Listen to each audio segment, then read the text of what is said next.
You talk about in terms of just getting a little bit better each day. What does that mean, though? Just get a little bit better each day, because I think so many times we focus on just the big picture. Oh, we've got to have success. Yeah. But success doesn't always mean just a straight linear process. Yeah, you got to be process driven. Yeah. We try to really focus on the process and not the results. And we believe that if you focus on the process every single day, that the results will eventually take care of themselves. But we had a challenging season last year. Yeah, of course. So it's easy to say, well, we want to win more games this year, or you want the result to change. But how is the result going to change? And it's by staying committed to the process on a daily basis. You have to have a standard that you live up to. And you have to live up to that standard every single day. And you have to set the bar, and you have to live up to that bar. And you have to be the guy that not only sets the bar, but you also have to walk the walk. Yeah, I mean, it's really important as the leader of any organization is to set the tone every day. Yeah. You got to set the example. And look, everybody knows that VMI is a challenging place to win. Everybody knows that. Yeah. But what I love about this group, and in particular, the group of kids who have decided to come back and stay committed to the program, is that they want to change the narrative of what happens around here. Love that. And so that makes me excited. You know, I'm the type of guy, when I wake up every day, I've got a little bit of a chip on my shoulder. And I want to try to prove people wrong. Yeah, exactly. And I'm trying to surround myself with people in the program who have that same feeling. Yeah. Family on three, 1, 2, 3, family. All right, we're here in Cameron Hall, SoCon Fast Break, and it is time, two-man weave in our honor. TJ Johnson, senior here at VMI. TJ, you ready for the two-man weave? I'm ready. Let's do it. All right, you go in front, I'll go behind you. All right, TJ, give me your thoughts in terms of the decision to come back here your senior year. Yeah, so a lot went into it. It was a really stressful time for me, but really at the end of the day, I feel like culture is really important. And everyone talks about culture, but we really do have a strong one. And the coaching staff and the guys we have coming back is really what played a significant role in my decision to return. Well, what about the decision to even come here initially, though? Yeah, it's a decision most people don't make. It's a difficult one because of all the demands of the Institute. But it's a unique experience, and there's a great playing opportunity. And you have the chance to do something that hasn't been done in a really long time. Yeah, and what is it like playing here in Cameron Hall, especially when the core is here? It gets loud on Saturdays, and I know I've talked to several other people. They talk about playing here in the Southern Conference is one of the toughest places to play. Yeah, it's electric. We have the best crowd in the Southern Conference, like you said, especially during core games. Yeah. And so, you know, when you got the core behind your back and all these seats are filled, it really helps motivate the team. It's an awesome experience. What's life like, though, living here, Lexington, Virginia, being a cadet and also a Keydet also? It's challenging. You know, you got long days. You're waking up early every morning and usually going to bed pretty late because of your studies, but you got a great support system around you. The alumni are great. They're really good about supporting you and checking in on you, and so you have the right pieces to help you make it through it. Yeah, what's this thing that I keep hearing Coach Wilson talk about? Hay-downs. Hay-downs, yeah. So your hay is what you sleep on. So it's basically like a really thin mattress, and then you have a sheet that you tie around it, and then you have like a wooden rack. So you have your wooden rack, your hay, which is your mattress, a sheet, blanket, pillow, and that's your bed. So every morning you put it down. And then, or every night you put it down to go to sleep, and in the morning you roll your hay up, put it off to the side, put your rack up, and so your bed is constantly going up and down. Up and down. Up and down. And it gets inspected. I mean, you go through inspections all the time. Mm-hmm. How challenging is that, though? Because this is something that I don't think a lot of people truly understand what it's like to breathe and live and be part of the cadets here at VMI. Right, yeah, so we have, there are lots of times where we might be down here for film or have a workout in the morning, and then, you know, we got guys, hey, I got inspection, so I got to get up to my room, I got to shine my brass or my shoes, make sure my room's in order. So yeah, there's a lot of extra things the normal athlete doesn't have to think about that you have to consider here. With my situation, I was in a unique situation where when I came in, I was 21 years old. Yeah. So I was older than everyone else that I was with. I was older than a lot of my cadre. Those are the people that are kind of in charge of you. And so, yeah, it was, I think it was difficult to come to grips with for me because I was thinking about where I was previously. And it's like, oh wow, what I get myself into, right? You know, I was living in Nashville and I had my own place. I was living with my best friend, you know, and now I'm living in barracks and doing push-ups and, but yeah, it was really difficult, but at the same time, like it grew me in so many ways. Yeah. And so it really does benefit you on the back end. It's tough to see it when you're in it, but looking back, you have a better perspective. Yeah, so I take it you've grown not only as a player and developed, but as a man? Absolutely, 100%. In which ways? Confidence is a big one. I mean, if you can get through that, you can get through a lot of things. And also, I mean, just the stuff they teach you, like you take boxing class here and you do survival swim and like just different things that toughen you up. You know, you're under constant pressure, so learn how to perform under pressure. And there are a lot of things that happen up on the hill that can also I was about to say, it translates right here to the court. Right here. Yes, and speaking of that confidence, man, I saw some confidence last year. You weren't afraid, and somewhat you had to be because injuries just seemed to decimate the team. And of course, Ricky Bradley Jr. Missing the entire season. What was that mentality like for you to have a lot of that placed on your shoulders? Yeah, so I mean, the last time I was in a situation like that was probably high school, you know, and we were just dealt a bad hand with injuries. Like you said, I mean, I think we were first or second in the country and missed games by scholarship players. And so I knew I was going to have to step up and, you know, with my play, my leadership, just kind of everything I was going to have to take to another level. And I think I did. At the same time, you know, we came up short a lot of times, but there's only so much you can do with the hand we were dealt. And that's why I'm so excited about this year. Of course. We got so many guys coming back. Healthy. A lot of guys coming back, and I think there's an aspect of you can't have 2 seasons in a row with so many injuries, right? You hope not, yeah. Exactly. I mean, it's cyclical, it seems, from that standpoint. And so when you're looking into the upcoming season here in this off season, what are you doing to continue perfecting your craft and developing into an all-Southern Conference player once again? Yeah, so I've just been taking what I learned last year, the player I was able to develop into last year, and then find, okay, what did I still struggle with and how can I get better in those areas? So, you know, for me, like I've been putting a lot of emphasis on my ball handling and kind of my mid-post game. Because last year, I mean, I led the country in 3-point attempts. So, exactly.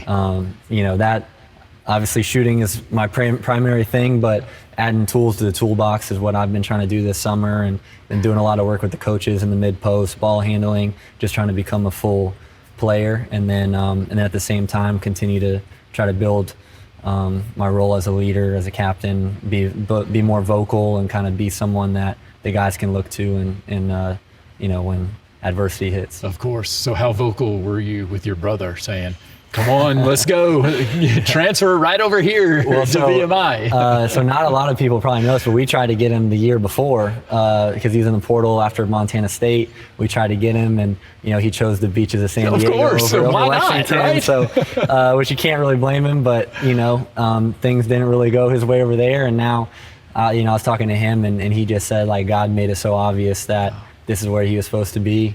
It kind of caught me off guard. I didn't think he was going to come here. You didn't really know? No, I have no idea. He's not really one to talk about what's going on. You just kind of have to, you know, really pry it out of him. And he called me one random Sunday. I was actually at Coach Wilson's house. Me and a couple guys were having brunch at his house, and he called me, and I called him back when I left, and he was like, yeah, I think I'm going to commit to VMI. And just caught me completely off guard, and I thought he was joking with me at first, but no, he's serious, and yeah, he's been doing great since he's been here. Yeah, so. Did he talk to your parents at all? I mean, did they have an idea about it either? No, I knew before they did. They were shocked. I mean, they obviously wanted him to come here, of course, play with me. Makes it a lot easier on them, you know. Yes. But yeah, it was a surprise to all of us. Oh, well, what a fantastic surprise. Oh, yeah. But who wins one-on-one?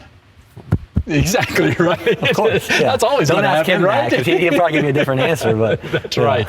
All right, and then also you talk about push-ups. How many push-ups in a row can you do these days? Oh shoot. Probably knock Unbroken. out. I'd probably knock out 60. Oh, yes, I could do okay. 60. Yeah, there you go. I like that, yeah. Not too All right, bad. and so the other thing is that I've been invited to do yoga with you guys. I'm Okay. looking forward to it. Yes, okay. Am I going to be okay? You got to take it easy. I mean, I'm not going to say old man. I'm just going to say somebody that is more mature than you and more wise than you, because I've lived on this earth longer than you, but I'm a little nervous, though. You going to take No, it easy yeah, on me? you're gonna be all right. You'll be all right. It's not gonna be easy, but you'll be okay though. Okay. Yeah. Well, let's go do some yoga. Okay, let's go do it. So TJ, I take it that you can't help your brother out too much. He's got to go through his first year the way it is. So actually, I was able to. I talked to General Furness. He's our superintendent. He's been really great about helping all the athletes and athletic programs. I talked to him and I worked it out. I'm actually going to be what they call it the Dyke system here. That's what it's called. And so it's basically seniors are allowed to have 1 or 2 rats that they look after, and he's going to be mine. So I will fantastic. be able to kind of look out for him. He can come to my room, and we can hang out there, get him away from all the chaos a little bit. So Big Brother gets to protect him. pretty much, Yeah, that's so that'll fantastic. be It's like good. life. right? Yeah. Oh, sir. he's got to be happy with that then. Oh, he is. Yeah, he definitely is. I imagine your parents are probably happy also. All right, Yes. what was life like though for you two growing up? You guys competitive In against everything. each other? Everything? Yeah, so we competed when it came to everything. It didn't matter if it was basketball or cornhole or Wii Sports. It didn't Yeah. matter. We were always competitive. But also me, him, and then we got another one, Ty. He's going into his senior year of high school. But the three of us, we did everything together. So we were all really competitive, but also, and nobody loves each other more than the three of us do. Oh, I love it. What's the age difference though? What's the gaps? 3 years. 3 years each of between us. both. Okay, gotcha. Was it like being the oldest? I love it. You got more responsibility. And, Yes, you kind of got to set the bar by example. But I've enjoyed it. It's been great. And no one's rooting for them to more than I am. I can only imagine. But as the oldest, though, do you feel that? Hey, wait a second, you're a little more strict on me than. Oh, absolutely, yeah, no, 100%. Yeah, I'll go I've home. got 3 myself. They're all grown adults, and so I hear the same thing. Oh yeah, no, Yes. I'll go home from on summer break or whatever, and I'll see the stuff Ty gets to do, and I'm like, I would have never got to do that when I was his age, But that's just how it is. Oh, exactly. Hey, that's just part of being the oldest. I was the oldest also. Okay. But I just had a younger brother. I Okay. didn't have 3 there, but there's no doubt. And I tried as a parent. I promise you, I did not to have there any difference in terms of treatment, but it just inherently happened. I don't know how it happened, but the middle, he got away with a little bit more, and then my daughter, she's the youngest, and so maybe it was because got my little princess right there at the end. She got away with a bunch of stuff, So that's just part of the family dynamic. Now, how often do your parents get to come visit? So they came to last year. They came to the SoCon tournament, and they came to the Citadel game at home. And I think they were able to make maybe one other game. But also, I was on the East Coast. Trav was on the West Coast, so Yes, hard that's to manage. tough. And then you got a third one that's playing high school basketball. Yeah. So now that we're both in the same place, it should be a lot easier for them to come out and make more games. No question about it. All right, so in terms of Ty, how is he progressing? Has he got the potential? He's doing well. He's actually going to come on a visit here he is? in the fall. Yeah. Okay. So he's been doing well. I think it would be awesome if he ended up here and got to play with Trav. That would be great. But, No doubt. But yeah, he's been doing well, and he's gotten a lot better throughout the years. So yeah. Yeah. Now I know you had mentioned the decision to come back here, and obviously I know you leaned on your faith quite a bit and all of that. But what really was that process like for you in terms of? Did you feel pressured? Was there any second guessing, any of that happened throughout the whole process? Yeah, absolutely. I'll be honest. That short period of time I was in the portal was some of the worst weeks of my life. Everyone on social media makes the portal seem like it's this great place, but it's not. And it really tests your morals because the dilemma I was facing was, do I stay at a place where, you know, I have a great relationship with the people here and, you know, where I've been able to, you know, develop and grow and build relationships, or do I go chase something that every athlete dreams of when they're little, you know, go play in a big conference and make a lot of money. So take the feet to the right side. So it's really difficult, but at the end of the day, I realized, like, when did what I have here not become enough? And that's kind of where my perspective shifts went, and that's kind of when things started to change. Like, because everything I had been praying for, asking for 2 years prior, I had. And all of a sudden that wasn't enough. And so, so yeah, I just, you know, want to be where my feet are and continue to try to, you know, finish the race here. Bloom where you're planted. Right. Yeah. So you had some clarity, it sounds like. Yes, sir. I love it. Oh, we got to get back. Here we go. Inhale, reach the right arm up, turn your chest open. As you exhale, thread the right arm through the left. And just hover about an inch or two off the mat. Ooh. Yes. Squeezing your shoulder blades together to broaden the chest. Go, Travis. I'm jumping in. 1, 2, 3. Family. Okay, Coach Wilson, finally got you on SoCon fast break. It took a little time here, but we're here in the summer. The heat is upon us, and I know you've been in off-season many, many times, not only from your playing days, but coaching days. But I want to go back to that day that you accepted the job here at VMI. What's your memory of that day and how you felt? Yeah, man. I didn't know you were going to ask that question. That was the greatest professional day of my life, and just a really exciting moment for my family and I. You know, I had worked for 16 years as a Division I assistant coach, and felt like I was ready for a long time to lead my own program. And VMI presented an opportunity, and so I was super excited at the possibility of being able to lead the program here at VMI. Before I came here, I really didn't know much about VMI other than it was a military institution. But it's been a blessing for me and my family. I've been a really good fit here, and I'm excited to continue to try and build a program here. Oh, yeah, I know you got to be very excited, and I think there's a lot of possibilities, and that's why let's head into the film room. Sounds great.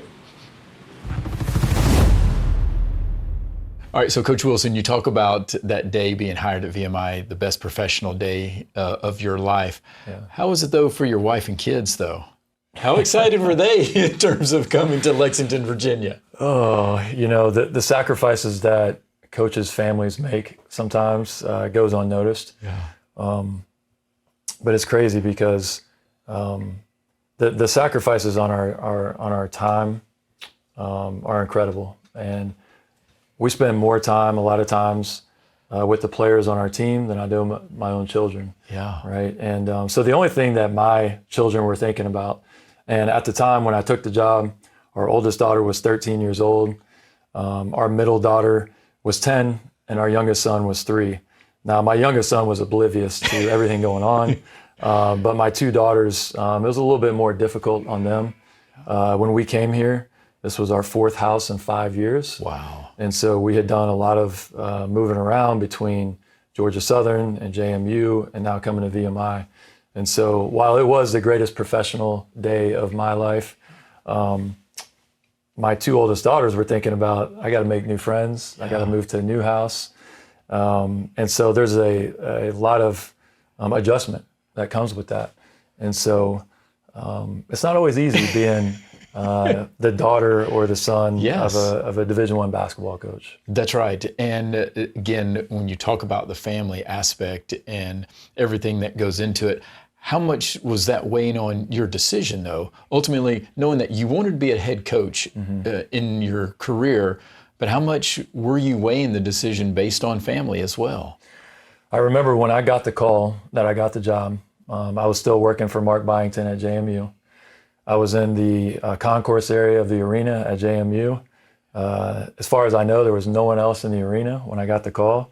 And I started screaming and yelling and jumping up and down and running around because I couldn't believe that they had chosen me to lead the program. And so we had not involved my children in the process and told them that this was even a possibility to become the head coach here. And so they had no idea. Yeah. And it was about 10 a.m. on a Monday when I got the call that I had gotten the job.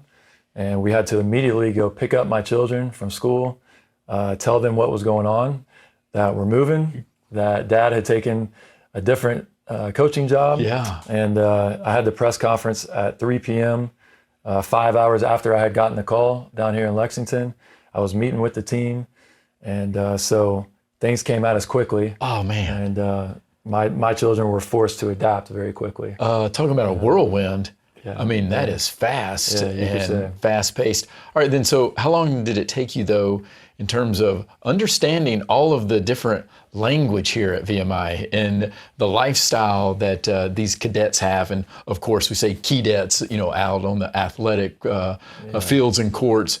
But I know there had to be a learning process for you. Oh, man, I had a huge learning curve when I got here. I believe that VMI is the most unique college in the entire country. There is a whole language that exists here that doesn't exist at other places. One of the big things at VMI is the first year military experience, which is called the R.A.T line. You're hearing that correctly? Yes. The R.A.T line. And so it's been normalized to me now at this point. I actually feel like I've been a great fit here. I've really enjoyed my time. But VMI is not for everybody. Yeah. It is a very different experience.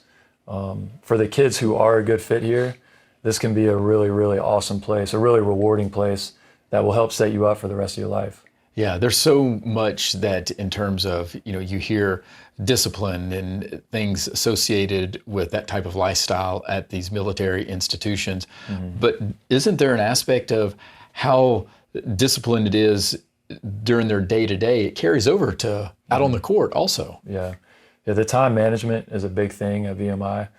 From the second that these kids wake up in the morning until they lay their head on the pillow at night, they're going to have some type of structured activity scheduled into their day. This is not a place where kids have a lot of free time. It's not a place where they're going to be playing video games or figuring out which party they're going to. VMI is not structured that way. Yeah. And it's meant to be difficult. It's meant to not be for everybody. But for the ones who are able to stick it out and earn a degree from this place, this is a life-changing opportunity.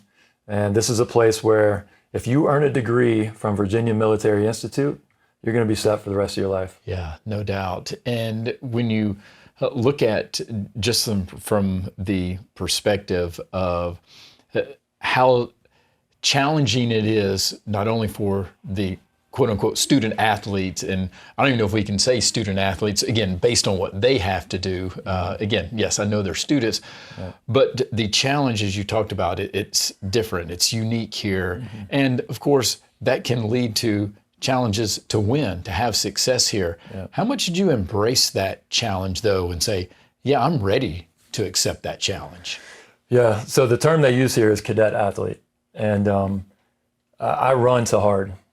I enjoy hard. Okay. And it took me a couple of years to figure out the makeup of a young person that's more likely to have success at a place like VMI. If you're not a good fit at VMI off the court, it's probably going to be really hard to have success on the court at VMI.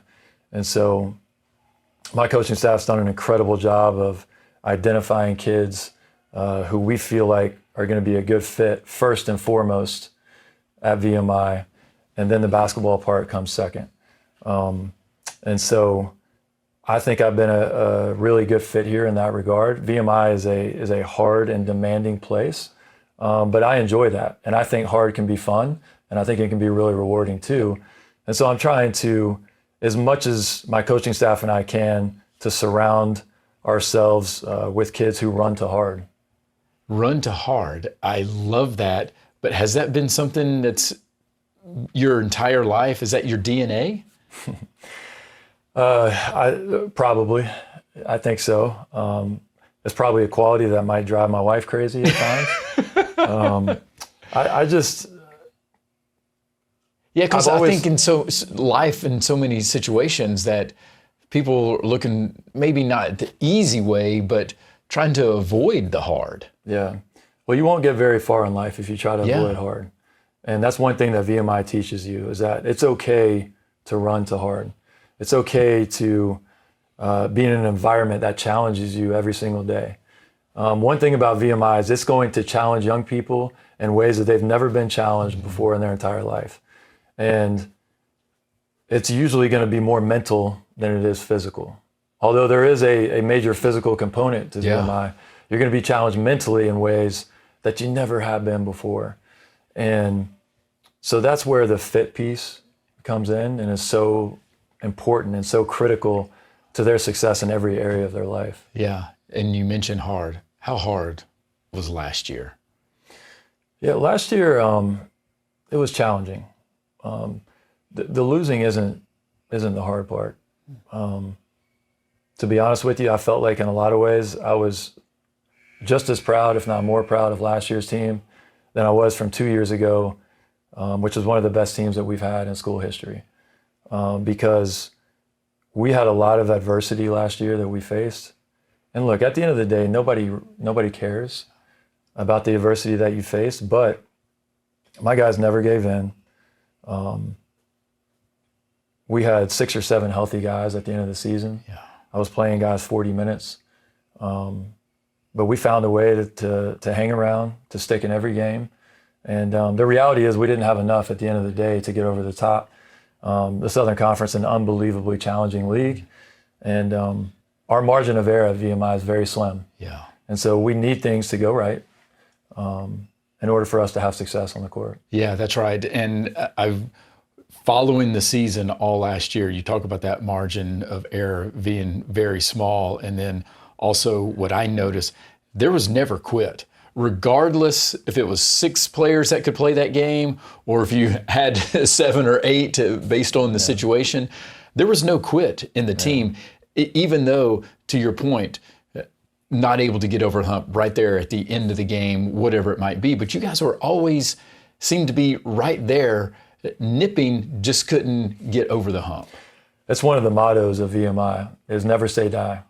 And it's something that our leadership at VMI instills in the cadets that are here. And it's a motto that our team live by. Never say die. Yeah. And you're never out of it. And, you know, it translates, whether it's military or a sport or in life. Never say die. That's and right. Keep battling. Yeah, and that's why, I mean, I even love the story of the mascot here, Mo the kangaroo, based on kangaroos can't go backwards, can only go forward. So it's that competitive drive to move forward, that never die mentality. I'm probably not as informed with the strengths and weaknesses of a kangaroo as I should be, but yeah, I've heard I heard they can be a vicious opponent. Yeah. And so, yeah, I mean, that's what we want to be. Every time we take the court, we want to be the toughest, most resilient team every night that we take the floor. Yeah, and speaking of that, being resilient, ready to go, and also just the off season that you're going through right now, we can talk about the players and what they need to do from a developmental standpoint. What about you as a coach? How do you, in your coaching staff, how do you evaluate an off season for you guys and how you can improve your craft? Yeah, it's a great question. I believe in constantly evolving as a coach, especially at a place like VMI. I think that we have to be unique in our approach. I think that we have to be different in everything that we do, from the way we build our roster to our style of play. I don't think that we can play like everybody else in our league. We've talked about the unique fit that exists here at VMI, and so I think we need to be unique on the court. So one thing that we did 2 years ago that really helped us and kind of propelled our program to be able to make that run to the semifinals of the SoCon tournament is that we changed our defense.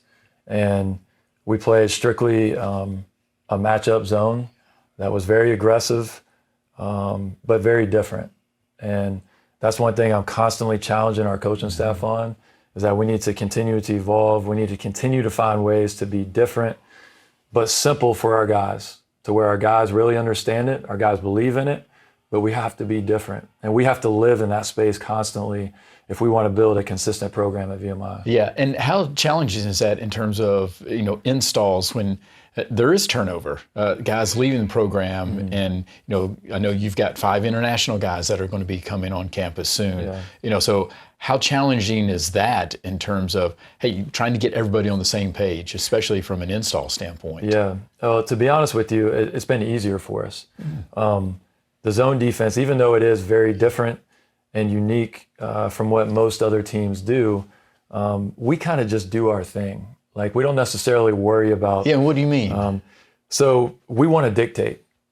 We want other teams to have to adjust to us. So while it might look very complex to the average fan or maybe an opposing coach who's preparing to play us, it's what we do every day. So it's the only defense that we play. Yeah. And we do it every single day. And our guys understand all the unique rotations and all the different things that come with it. So to our guys, it's simple and easy. But to opponents, they just don't see it a lot. Yeah. Right? So I'm not even sure that it's good all the time, but it's just different. Right? And so it forces opponents to have to prepare in a different way. Yeah. And I want to try to become that program that coaches are only preparing for that style of play once or twice a year. And I think there's a lot of value in that at a place like VMI when you're trying to constantly be different. Yeah, and so why do you feel that you have to have a different style here at VMI when the guys are out on the court? Well, because I think the fit is so different here, right? The type of young person that we're able to attract here is probably going to be very different than it may be at a traditional college. And so when you're keeping that in mind, I think it's critical to be different. If you look at the history of VMI athletics, the basketball coaches that have won here have had a very unique style of play. The 2 coaches that came before me, Duger Bockham was run and gun, led the country in scoring a couple of times, averaged over 100 points per game because they pressed and trapped the entire game. My predecessor, Dan Earl, who was here before me, had a very unique offensive style, was a great coach, had success here. And so, it's really held true with a lot of different sports across post as well. If you look at our football program and running the triple option or the wishbone, those coaches have had success here. So I think it's important to have perspective, to study the people that have come before you and have had success here, because you can have success here, you can win here. But you have to be unique and you have to find your niche. Yeah, I mean, you've even proven you can win here. And again, I know last season was disappointing just with all of the injuries. And still, I contend that one of the craziest stories is that the SoCon player of the year, preseason player of the year, Ricky Bradley Jr., doesn't play 1 minute in basketball, and obviously, in the Southern Conference. And having him come back now, though, I mean, that has to be just interjecting a lot of energy into this team heading into 2026. And then, of course, T.J. Johnson coming back as well. Both of these guys coming back. I mean, that speaks volumes right there. We have a lot of optimism going into this season. Yeah. For VMI to have the only 2 returning all-conference players in the entire league is pretty special. And I'm just unbelievably thankful and grateful to those 2 guys and to many other guys who have decided to stick around here. But what it means to our program in a time and a place where everybody's always looking for the next best thing, for those 2 kids to have the opportunities that they had this offseason, when a lot of people thought they were going to leave, and to be honest with you, assumed that they were going to leave. And for those 2 guys to make the decision to come back to VMI is really special. And what that means for our program moving forward, it means that you can stay at VMI. You can still accomplish whatever dreams and goals it is that you might have. You can do it right here at VMI. And those 2 guys, Ricky Bradley and T.J. Johnson, are the poster child for that. No doubt. Yeah, they definitely are. How surprised were you, though? And I mean, I know you've been talking to them, but in today's transfer portal era, I mean, you don't see this too often, Coach. I'd be lying to you if I told you that I wasn't surprised that they were both coming back here. TJ Johnson made the decision to put his name in the transfer portal during that 14-day window. And we had a lot of back and forth discussions. Obviously, I was trying to sell him on why I thought it would be best for him to return here. And but he had a lot of people talking to him, right? And so there was a lot of back and forth. TJ called me at 11:45 p.m. on Sunday night, 2 days before the portal closed. And TJ's never called me at 11:45 p.m. before. And so I was literally on the phone with one of my best friends, John Crimmins, the head coach at Georgia State. I'm watching recruiting film. It's Sunday night, 11:45 p.m. And I say, John, TJ Johnson's calling me. I gotta take this call. And I knew before I took the call, I said, this is either gonna be really good or this is gonna be really bad. But I have to take this call. So I take the call, and TJ is one of the most considerate, polite kids I've ever been around. He didn't even say hello to me. He said, Coach, I just got off the phone with an SEC head coach, and he named the person. And he said, I'm coming back to VMI. Okay. And I started to tear up, honestly. And, I'm sitting there late at night by myself in my house. Of course, my whole family, my wife and my kids all kind of knew what was going on and that we were trying to keep him. And I was just so proud of him for the decision that he made, because it was a brave decision. I know that everybody was telling him that he should leave, but he made the decision based off what he thought was best for him. And for a young person to be able to make that type of decision in today's landscape is not easy. And he's made the decision to come back here because he knows what VMI can give him. He knows that VMI will benefit him for the rest of his life by earning a degree from this place. He knows the opportunity that he has on the basketball court here. He knows that he has a coaching staff and a head coach in particular who believes in him. And I think that was too much for him to walk away from at the end of the day. And they talk a lot at VMI about the brotherhood that exists here and the shared experience that everyone has here. And I think the brotherhood that he's developed with his teammates here was also a deciding factor, and not wanting to walk away from that. For sure. Did it catch you off guard that you got a little emotional? I didn't know how I would react. Yeah. There was so much put in to that decision for him. There were so many conversations that started back in January. And so he kept things close to the vest. Yeah. I just didn't know how it would turn out. I knew some of the opportunities that were out there for him, and I knew it was going to be an incredibly difficult decision, and I could see it on him. It was weighing on him. And so I tell people all the time that I think 99.999% of human beings on planet Earth would have decided to leave here. And that just speaks to how special of a person that he is. And I'm just proud to be his coach and have the opportunity to be a small part of his journey and to continue to hopefully help him accomplish his dreams and goals. All right, Coach, but I also think that it speaks volumes in terms of like the culture you're building when you have guys like a TJ Johnson and Ricky Bradley Jr. coming back, and even other guys like A.J. Clark, also some core guys for this upcoming 2026 season. Yeah, it makes you feel good as a coach. Yeah. When your best players make big decisions like this to come back and to stay committed to the program, it certainly makes you feel good that you're moving things in the right direction as a coach. Look, I don't want to sit here and take all the credit for this. My coaching staff drives our culture every single day. The three guys you just mentioned are our three team captains. TJ, Rick, and AJ do a phenomenal job of driving our culture and setting the example every day.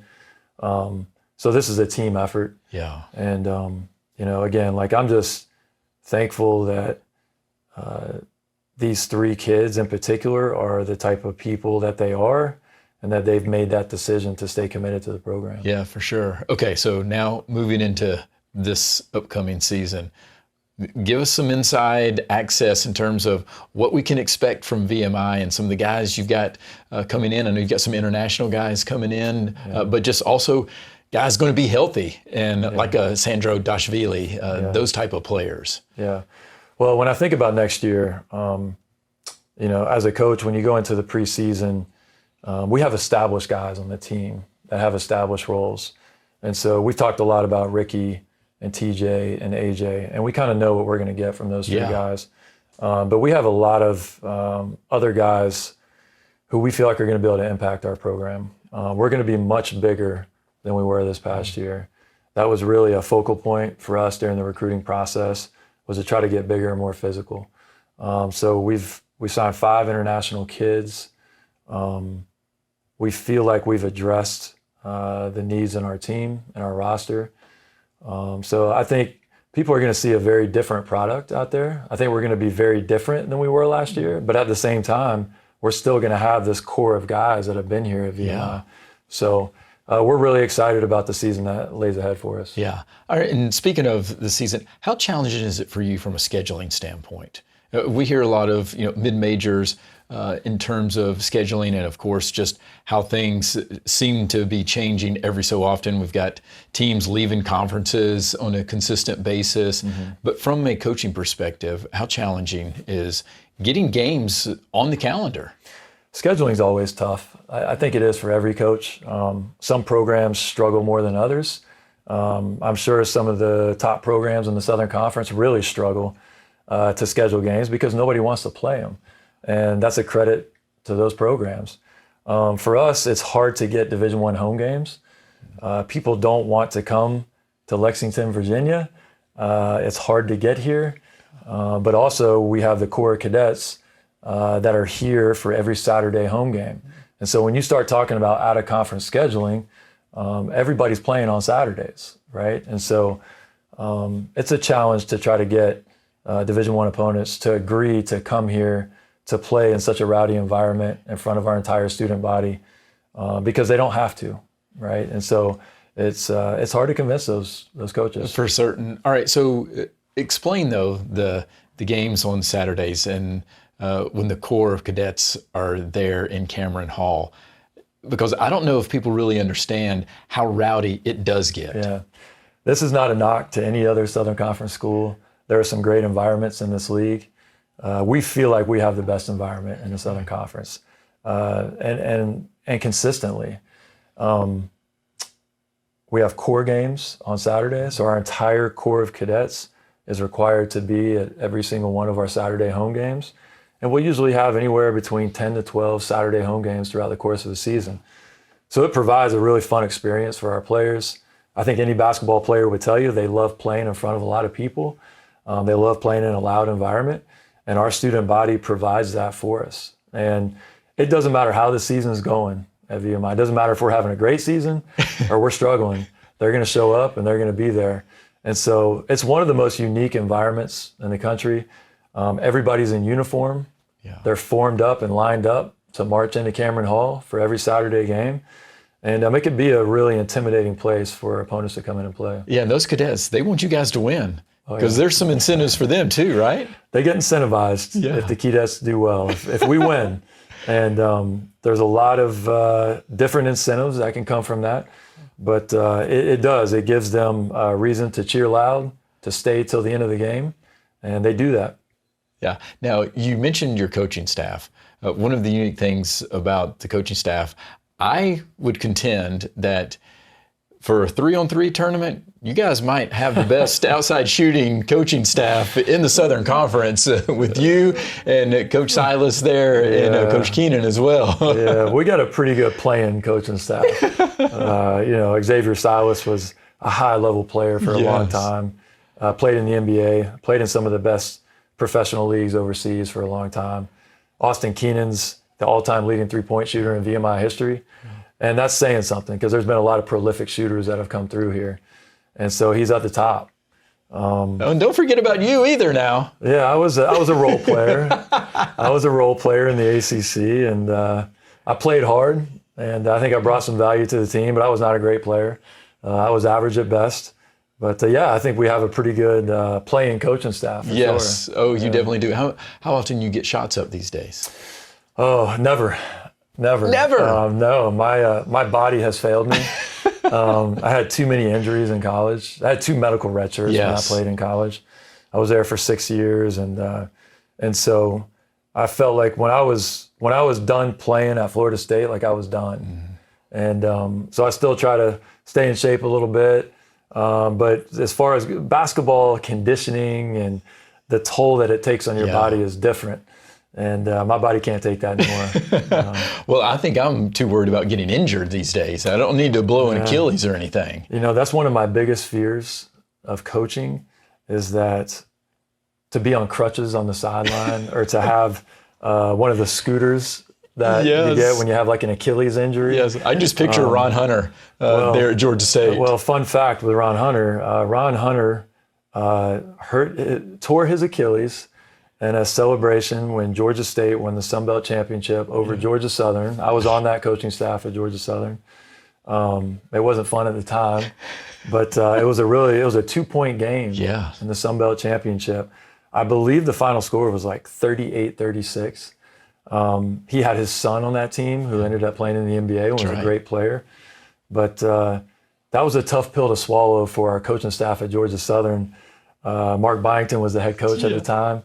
And I can specifically remember watching Georgia State advance to the NCAA tournament that year. And of course, that was the year they upset, I think, Baylor in the first round. He falls off the scooter, Ron Hunter, as he's celebrating. And knowing that he hurt that Achilles against us in celebration, that was a tough pill to swallow. Yeah. How often do you talk to Mark? All the time.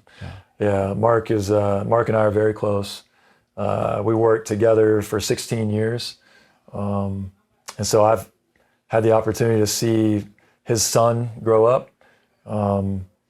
You know, we worked for 6 years as assistant coaches under the legendary Bobby Cremins at College of Charleston. We were very close friends during that time. And our relationship changed a little bit when I started working for him at Georgia Southern. And it's always different being a coworker from working for somebody, right? And but I owe a lot of my success in the coaching business to Mark. He kind of took me under his wing. When I was a young assistant coach, I was 23 years old as a full-time assistant at College of Charleston. I was younger than 2 of the players on our team.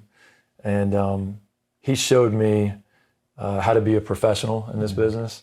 He showed me the work ethic that it took to have success. And so I owe a lot of me having the opportunity to become a Division I head coach to Mark. Yeah. When did you know you wanted to be college basketball coach? Probably when Leonard Hamilton and his coaching staff came into Florida State. Coach Ham did not recruit me to Florida State. The previous coach, Steve Robinson, did. And I still have a great relationship with Steve Robinson and with Coach Ham. Coach Ham actually came up to VMI about 2 weeks ago to speak at a leadership conference that our superintendent put on. And Coach Ham stayed at my house here on post. Such a cool thing to have my college head coach, somebody who's going to be in the College Basketball Hall of Fame, is the 5th winningest coach in ACC history. I have to pinch myself sometimes because he's been instrumental, as Mark was, in me being able to land this opportunity at VMI. And so to have somebody who still takes the time to pour into me, you know, he coached me 20 years ago, is retired from coaching, has a lot better things that he could be doing than flying up to Lexington, Virginia to come help out the Institute, but also me. And so I've been extremely grateful, thankful, appreciative of all the mentors that I've had. Mark Byington, Bobby Cremins, Leonard Hamilton. I've had the opportunity to learn from some of the best, and I've tried to take something from each one of those guys and apply it to my own program. Yeah. Have you learned how not to age like Coach Ham? Because it's amazing. No. He just doesn't age. No, he's incredible. Yeah. He's 77 years old. People think he's 57 years old. Exactly. And I have not mastered that skill yet. I feel like I've aged about 25 years in the 4 years that I've been a head coach so far. But that's just part of it. That's what coaching does. Yeah, do it to you. There's a lot of responsibility that comes with leading your own Division I basketball program. But it's something that I aspired to do for 16 years as an assistant coach, and I'm enjoying every minute of it. And when you're on the sidelines, though, we've now seen the transition after COVID coaches relaxing a little bit with their attire, but you're still suit and tie. Is that by design? Is that just your personality? It's by design. I felt like it was necessary at VMI. So our guys every day, when they wake up, they get into uniform every single day at VMI, whether they're going to class. And so they get into uniform. I felt like that was the least that my coaching staff and I could do, that we would get into our quote unquote uniform, which is a suit and tie. And I grew up in that era. That's right. Yes, same here. My college coach wore a suit and tie, and I wore one all the way up until COVID, And so, that's the reason behind it. Yeah, the tough part, though, wearing the suit is, though, when you're traveling, and it's just another thing to pack. You got to have that with you. And I experienced, unfortunately, I left my suit when I was at Maryland Eastern Shore for one game. That was not a fun experience. Well, you making that remark, I can tell that you've been in coaching before, right? Yes. And it does. It creates another thing that you have to pack. Yes. Can you keep your suit with no wrinkles in it when you get on the bus or you get on the airplane? And obviously that's an added layer to it, an added inconvenience of wearing a coat and tie. But we just want to, really the reason behind it, we want to try to represent the Institute in the right way. And we just felt like that was the least that we could do. It does seem to fit here, as you talked about. Just they're in uniforms. It seems to be part of the discipline type of culture here. And that's not disparaging any other program whatsoever. Sure. But as you talked about, VMI is different. Yeah. It just is. And the military institutions are. Sure. I got a compliment during my first year here from our commandant, which is the leader of our Corps of Cadets here at VMI. And he said, "Coach, I really appreciate you wearing that suit and tie." And that really meant a lot to me. That stood out to me. He's somebody who's one of the leaders here on post at VMI. And for him to say that to me, that meant a lot. And that kind of verified with me that, hey, we were doing the right thing. Yeah. All right. So tell me your master packing technique. Have you, or I should say, tell me your packing technique. Have you mastered that? I think so. It takes me about 15 minutes to pack for a trip. And, it's one of those things where the biggest thing, you have to figure out how to keep everything from getting wrinkled. Yes. Right? That's the biggest part. And so I like to think that I've mastered that pretty well. Hopefully I'm not showing up on the road and wearing wrinkled suits or ties that have wrinkles in them, and because that wouldn't be a very good representation of VMI. All right, when you were playing there in the ACC at FSU, who was the best player you had to play against? Oh, they wrote an article about me in the Osceola, which is the school newspaper at Florida State that covers sports down there. And that I had played against something like the most NBA pros, more so than any other college Division I basketball player in the country. How they got this information, I have no idea. They were making a point that I had been in college for a long time because at that time, when you got 6 years of eligibility, like that was unheard of. Yeah. And I'd actually I became the first ACC athlete to ever compete in 6 different seasons. I actually played in 6 different seasons. And so I was thankful that the timing of my injuries, that they happened early, that I was still able to get those seasons of eligibility back. But we had some great players in the ACC at that time. During my 6 years in the ACC, we had 3 national champions and another team that played for a national championship. So Duke won it, North Carolina won it, and Maryland won it. Yeah. And then Georgia Tech played in another national championship game. It's hard to say who the best player was, but I mean, you had guys like Shane Battier, Carlos Boozer, Mike Dunleavy, Jay Williams. These guys were at Duke. And you go to North Carolina, and you had Tyler Hansbrough, and you had Sean May and Rashad McCants, and Raymond Felton. And Maryland, you had Juan Dixon and Lonnie Baxter and Steve Blake. And Georgia Tech, you had Chris Bosh and Jarrett Jack. And Wake Forest had a guy named Chris Paul who ended up being pretty good, And so there were just some incredible players in the ACC at that time. And there was only 9 teams in the league at that time. So you had to play everybody twice. Yes. There was no hiding. That's right. There was no hoping that the schedule would come out in your favor. You were going to play a home and away against everybody in the league. And so I think that was, at that time, the ACC was the undisputed best conference in the country. And everything in the ACC revolved around basketball at that time. And you had some of the all-time great coaches in the league at that time. And so it was a really cool experience for me, getting the opportunity to go play at places like Cameron Indoor Stadium or the Dean Dome, places that you had grown up watching on TV, and then all of a sudden you're there, you're playing. And you got the Cameron crazies, you know, yelling crazy stuff at you, and you're trying to figure out how to function in this stressful environment. It was a dream come true for me to get to play in the ACC. Yeah, I know it had to be. And again, the ACC for a period of time was so loaded. Even when I was at Clemson, it was crazy to even see like Grant Hill on third team ACC. Yeah. I mean, this is one of the best players we've ever seen. It's absolutely crazy. All right, when you look at the landscape of college basketball though, will we ever have a time where we have those type of teams in these conferences that, because of the transfer portal, I mean, are you missing that aspect of college basketball? Yeah, I do miss that aspect of it. You know, and that's probably easy for me to say as a coach because the more continuity there is in programs, I think the easier your job becomes as a coach, right? Because right now we're in a stage of college basketball right now where the majority of programs are hitting the restart button every single year. And so a lot of times you hear about how difficult it is when a coach takes over a new program. Well, we're doing that every single year right now. Yeah. We're hitting the restart button. And so when you are able to have a group of kids that make the decision to stay together, it's incredibly rare and it's incredibly hard to find. I don't know if we'll ever get back to the days where that's the regular. Hopefully there's a lot of bills that are out there in Congress right now that could hopefully go through and could create more continuity within some of these programs. But for right now, I think it's going to be a little crazy. Yeah, it is. Yeah. Yes, and everybody's in the same position though, just trying to navigate the waters and trying to understand how this is going to play out because there's so many different situations and gray areas. But I know here at VMI, it seems pretty black and white. There's not many gray areas at VMI.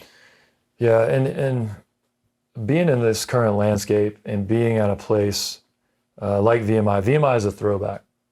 And we have a very strict honor code here. This is a place that in some ways is in a time capsule. We have very old school values and traditions that we embrace here at VMI. And so the fit is unbelievably important here. That if a kid does not fit off the court here, they're going to have a hard time having success on the court because their daily life and routine is going to be so difficult and it's going to weigh them down. And so I do think my coaching staff, and this is where I give them credit, that they've hit an absolute home run with the roster that we've constructed and the kids that we have brought into our program are good fits at VMI. Yeah. Are there anything that you would like to change about college basketball? Yeah, and we've kind of touched on a lot of those, right? The roster management is incredibly difficult right now. A lot of people compare college athletics to professional sports right now. And I would make the argument this is way more difficult in college than it is in professional sports because in professional sports, players sign multi-year contracts, right? In college, that's not the norm. They're on year-to-year contracts right now. And so kids are free to go to 4 schools in 4 years or now 5 schools in 5 years, whatever it might be. And so having that fluidity in your roster and having that stability within your roster is so difficult right now. And it's different in professional sports, all right? LeBron James, when he signs a contract, he's locked into that franchise for that many years. And that's the same for NFL or Major League Baseball or NBA. But in college right now, we don't have that. That's right. And so it makes it incredibly difficult on a year-to-year basis to know what your roster is going to look like. Yeah, very challenging. Now, what about from a perspective of on the court, would you like to see men's college basketball go to quarters instead of halves? I don't have a strong opinion on this. I'm a little bit of a traditionalist, so I kind of like the 20-minute halves because it's just what I'm used to. Yeah. I don't necessarily see how playing 4 quarters could have a major impact on the game itself. So I'm all for keeping the 20-minute halves. Yeah, well, and I know there's a lot of conversations. Oh, should we? Because men's basketball is the only one that's going to halves. And I feel that I'm somewhat of that old school also. It's just what I've grown up. That's what I've been used to the most. But I do think that there could be some more conversations that could be had. All right, the other thing that I see here in the film room, heart, humility, enthusiasm, accountability, resilience, and toughness. Does that just encompass everything about this program? Yeah, that's our core values as a program. And we spent a lot of time trying to figure out what we wanted those core values to be. We wanted it to fit VMI. We wanted it to fit our team. And so we tried to figure out, I think your core values are very important when things are not going well. Like, what are you going to fall back on? When there's a lot of chaos around you, when there's a lot of noise around you, what are you going to fall back on? And for us, those are those core values that we always try to just bring ourselves back to when things seem to get chaotic and crazy and stressful, which they always do at some point during a season. Whether you're having a good season or whether you're struggling throughout the season, things are going to get chaotic. And you got to kind of have a way to reel things back in. And for us, we spend a lot of time talking about those core values, and that's really important to us. Yeah. Well, you got to have a foundation. Yeah. And to your point, it's that foundation that helps you in that adversity, and like a season that you had last year, and how that can propel you for the next season. Yeah, for sure. Yeah. Coach, I got to turn the film room back over to your guys. Thank you so much. All right. Thank you. Yes. Thanks for coming.